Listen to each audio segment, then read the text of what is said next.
नमस्कार. जाणून घेऊया श्वासोच्छवास व त्यावरील उपाय. काही पावलं चालल्यावर आणि अगदी छोटे मोठे काम केल्यानंतरही धाप लागण्याची समस्या जाणवत असेल तर काही गोष्टी जाणून घेणे अत्यंत गरजेचे आहे. कधी कधी लोकांना श्वास घेण्याचा त्रास होतो किंवा त्यांना श्वास घेता येत नाही असे वाटते. हे वृद्ध लोक आणि मुले दोघांनाही होऊ शकते. जेव्हा ते काही पायऱ्या चढतात किंवा काही शारीरिक क्रिया करतात किंवा काही श्रमाचे काम केले तेव्हा असे होऊ शकते. याचा अर्थ असा की श्वासात काहीतरी अडथळा आहे आणि शरीर कालांतराने कमकुवत होत आहे. आपण खूप पायऱ्या चढलो किंवा बराच वेळ व्यायाम केला तरी हे आपल्या सर्वांच्या बाबतीत घडते. श्वास घेण्यास त्रास होणे किंवा आपल्याला पुरेशी हवा मिळत नाही असे वाटणे हे आपल्या शरीरात काहीतरी चुकीचे असल्याचे लक्षण आहे. हे दमा किंवा फुफ्फुसाच्या आजारासारख्या गोष्टींमुळे होऊ शकते. शारीरिक कमजोरी आणि शरीरात रक्ताची कमतरता असल्यास सुद्धा धाप लागू शकते. न थांबता सतत शारीरिक श्रम करणं हे देखील धाप लागण्याचं कारण असू शकतं. झोप पूर्ण न होणं हे देखील श्वास घेण्यास अडथळा बनण्याचं कारण बनू शकतं. जे लोक मर्यादेपेक्षा जास्त प्रमाणात सिगारेट ओढतात त्यांनाही श्वास घेण्यास त्रास होऊ शकतो. प्रमाणापेक्षा जास्त प्रदूषण असलेल्या ठिकाणी राहत असाल तर धाप लागू शकते. खूप जास्त वजन वाढल्यामुळे श्वास घेण्यास अडथळा निर्माण होतो. काही वेळा जेव्हा एखाद्याला श्वास घेण्यास त्रास होतो, ते अस्थमा नावाच्या आजारामुळे किंवा त्यांच्या हृदयाशी संबंधित समस्या असू शकते.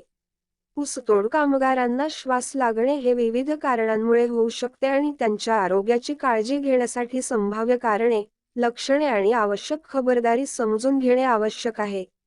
येथे एक व्यापक विहंगावलोकन आहे. श्वासोच्छवासाची कारणे. ऊसाच्या शेतात काम केल्याने, विशेषतः उष्ण आणि दमट हवामानात, घाम वाढू शकतो आणि शरीराचे निर्जलीकरण होऊ शकते, ज्यामुळे श्वास घेणे कठीण होऊ शकते.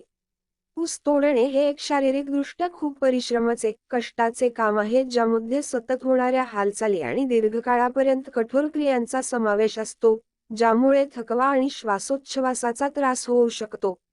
शेतात धूळ, परागकण आणि इतर वायुजन्य ॲलर्जीमुळे श्वसन समस्या उद्भवू शकतात. विशेषतः जर कामगारांना आधीच अस्तित्वात असलेल्या ॲलर्जी किंवा श्वासोच्छवासाची परिस्थिती असेल तर त्यांना श्वास घेण्यास त्रास होऊ शकतो.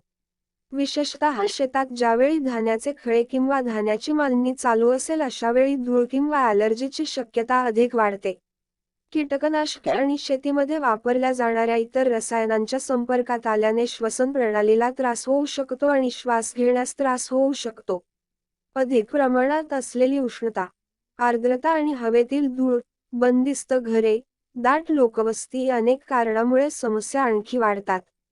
श्वासोच्छवासाची काही लक्षणे. आडवे झोपल्यावर श्वसनाचा त्रास होणे किंवा 30 मिनिटांपेक्षा जास्त वेळ श्वास घेता न येणे किंवा इन्हेलर्सचा वापर करूनही आधीपासून असलेल्या श्वास घेण्याच्या त्रासाची लक्षणं बिघडत जाणे.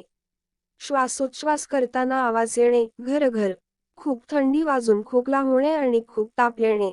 ओठ आणि बोटं निळे पडणे, ब्लूइश डिस्कलरेशन. श्वासोच्छवास करताना खूप जोराचा आवाज होणे, ज्याला स्ट्रेडॉर असे म्हणतात.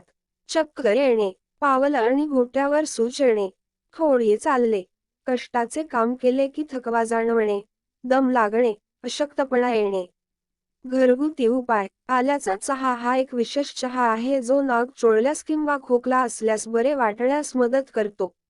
यामध्ये असलेल्या काही खास घटकांमुळे नाक आणि घशातील सूज कमी होण्यास मदत होते. जेव्हा सर्दी किंवा खोकला होतो तेव्हा आल्याचा चहामुळे घशातील कफ वितळून जाण्यास मदत करतो. म्हणूनच आजारी असताना आणि श्वास घेण्यास त्रास होत असेल तेव्हा आल्याचा चहा पिणे खरोखर खूप उपयुक्त ठरू शकते. जमिनीवर झोपून मोठा श्वास घ्या. जर श्वास घेणे कठीण होत असे किंवा असे वाटत असेल की तुम्ही श्वास घेऊ शकत नाही, तर फक्त जमिनीवर झोपा आणि तुमचा हात तुमच्या पोटावर ठेवा. तुम्हाला बरे वाटण्यासाठी मोठा श्वास आत आणि बाहेर घ्या. ब्लॅक कॉफी प्या. श्वास घेण्यास त्रास होत असेल तर कॉफी पिण्याने मदत होऊ शकते. कॉफीमधले कॅफे नावाचे घटक आपले मेंदूला जागृत करते आणि आपल्या स्नायूंना शांत करते. जेव्हा आपल्याला श्वास घेण्याचा त्रास होतो, तेव्हा आपल्या वायुमार्ग सुजतात आणि कॉफीमुळे ते दूर होऊ शकते. श्वसनाचे आजार दूर करण्यासाठी मधाचे सेवन करणे अत्यंत महत्त्वाचे आहे. पावसाळा किंवा हिवाळ्याच्या अनेक ऋतूंमध्ये मध आणि काळी मिरी यांचे मिश्रण सामान्य सर्दी आणि इन्फ्लुएन्झा पासून आराम देते, श्वसनाच्या समस्यांनी ग्रासलेल्यांना सांत्वन देते. ओल्यामध्ये अनेक दाहकता विरोधी गुणधर्म आढळतात, ज्यामध्ये श्वासोच्छवासाच्या समस्या दूर करण्याचा गुणधर्म असतो. हिवाळ्यात किंवा पावसाळ्यात आल्याचा रस नियमितपणे प्यायल्याने श्वसन संस्था मजबूत होते. हळदीचे दूध श्वसनाचे आजार दूर करण्याचे गुरुकिल्ली आहे. हे मोहक अमृत त्याच्या उल्लेखनीय अँटॉक्सिडंट आणि दाहक विरोधी गुणधर्मासह नाजूक शोषण प्रणालीला मजबूत आणि पुनर्जीवित करते. पावसाळ्यात श्वसनाचा त्रास झाल्यास हर्बल चहा नक्की प्यावा. यामुळे शोषण प्रणाली मजबूत होते. विशेषतः दालचिनी, आले, मध आणि लिंबू घालून तयार केलेला चहा या ऋतूमध्ये खूप फायदेशीर ठरू शकतो.